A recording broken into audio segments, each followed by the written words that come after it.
You're broken down and tired of living life on the merry-go-round, and you can't find a fighter, but I see it in you, so we gon' walk it out. Move mountains, we gon' walk it out and move mountains. And I'll rise like the day. I'll rise up, I'll rise unafraid. I'll rise up, and I'll do it 1,000 times again. And I'll rise up, I like the waves. I'll rise up, in spite of the ache. I'll rise up, and I'll do it 1,000 times again.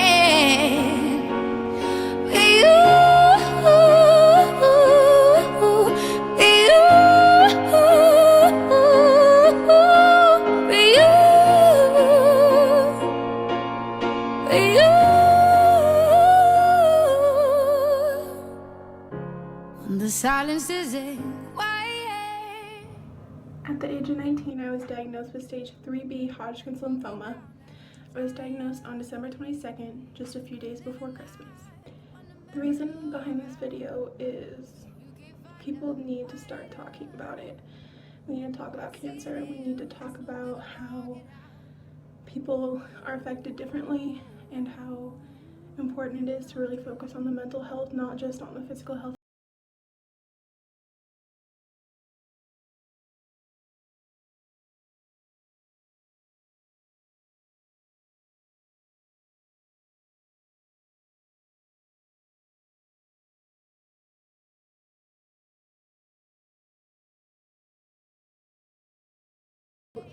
You just kind of are left in the middle without really anywhere to go or anywhere to figure things out. It can be really hard to be in that position because people want to understand, and when they don't, sometimes that can do more damage than it does good. PTSD is something I didn't think I would ever really deal with or battle with, and I was surprised how the stench of saline can make me feel like I am right back in that moment, in that chemo suite, receiving treatment.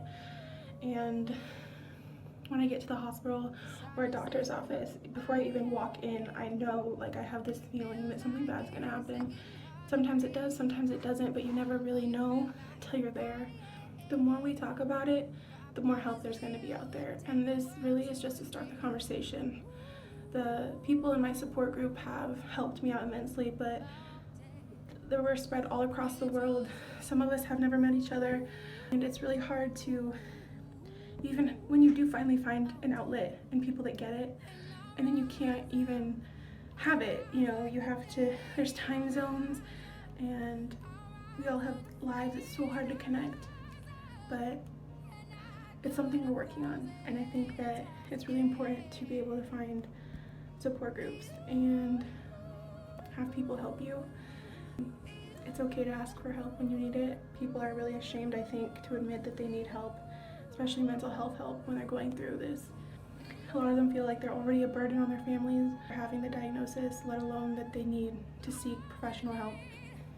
There's already a stigma attached both to cancer and mental health, and when people hear those words, they immediately kind of freeze up and choke up, and it shouldn't be that way. We should be able to have a conversation. We should be able to talk about it. You should be able to reach out for help from your oncologist, from your mental health professional, whoever it is that you confide in. They need to have the resources to help you. And that's what this is about. We need the resources, and we're gonna start talking about it, and we're not gonna stop until we find an answer.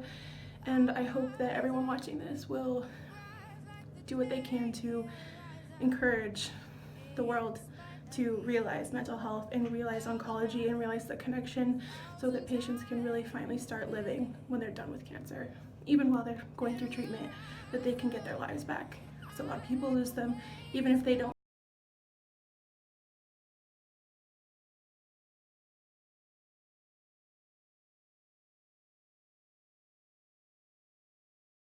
Throughout cancer, and no one's doing anything. So we're gonna start doing something. We are doing something, and this is it.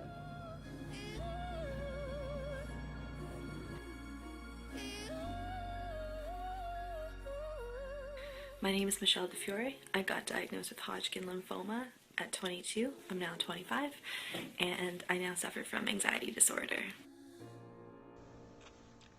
My name is Caitlin, and I was diagnosed with stage 3B Hodgkin's lymphoma when I was 25. I really don't know where my mental state is at right now. I just finished treatment, and I think it's okay for me to go back and forth on being positive and still having a little bit of negativity about my situation. Hi, my name's Alma, and at age 34, I was diagnosed with Hodgkin's lymphoma. A lot of people think that once you're done with chemo, you should be okay and everything should go back to normal. What they don't understand is that going through chemo and after chemo, there's a lot of emotions, especially after chemo, when you have time to think of everything you have went through. All the emotions come at the same time. Your fear, your anxiety, your relationships with your family and friends have changed because you're not the same person. So it's definitely a mental battle as well. My name's Allison Bohr, and I was diagnosed with diffuse large B-cell non-Hodgkin's lymphoma at the age of 17, and I became so depressed, and even to this day, I still feel that depression. Hi, my name is Dan, and I was diagnosed with Hodgkin's lymphoma last year. I just turned 30 last month. Cancer has changed me because I always lived life not worrying about responsibilities or anything for the future, and now I'm almost hopeful now that I've beat it. I just see things in a clearer light because I know how quickly life can affect me. So it's actually changed me for the better, which sounds really, really weird, but it's made me a more positive person. What's been the hardest part? Honestly, surviving, trying to find ways to relate to people and be a part of regular conversations, and trying to find the strength.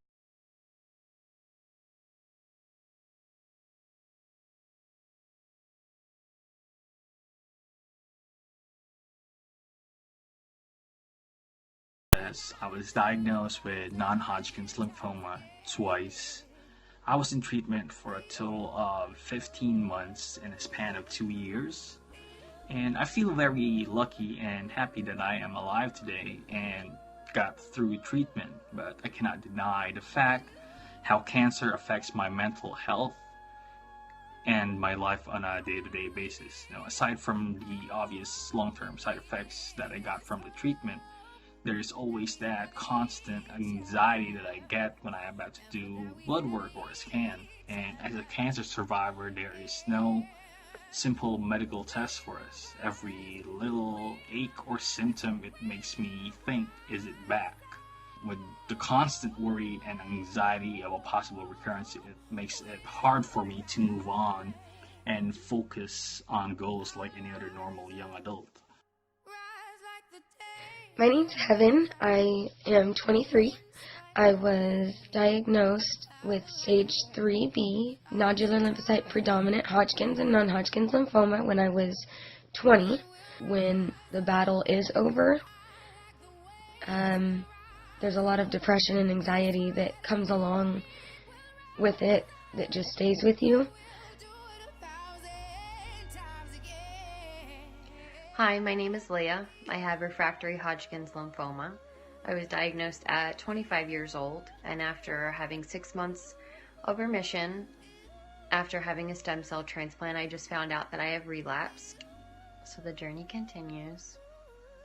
I think the hardest part of having cancer is dealing with the side effects of treatment, but there's a common misconception that those side effects are limited to the physical. The harder side effects to deal with are the mental ones. Dealing with anxiety and post-traumatic stress is the hardest part. Cancer leaves you with a lot of scars. I'm covered in them, but I think the worst scar that it leaves is the one up here. It's a wound that's continuously opened again and again. It can be crippling living with fear. I think the physical pain becomes a memory. It doesn't go away, you don't forget, but it's stored. Fear echoes in your brain when your mortality becomes a reality.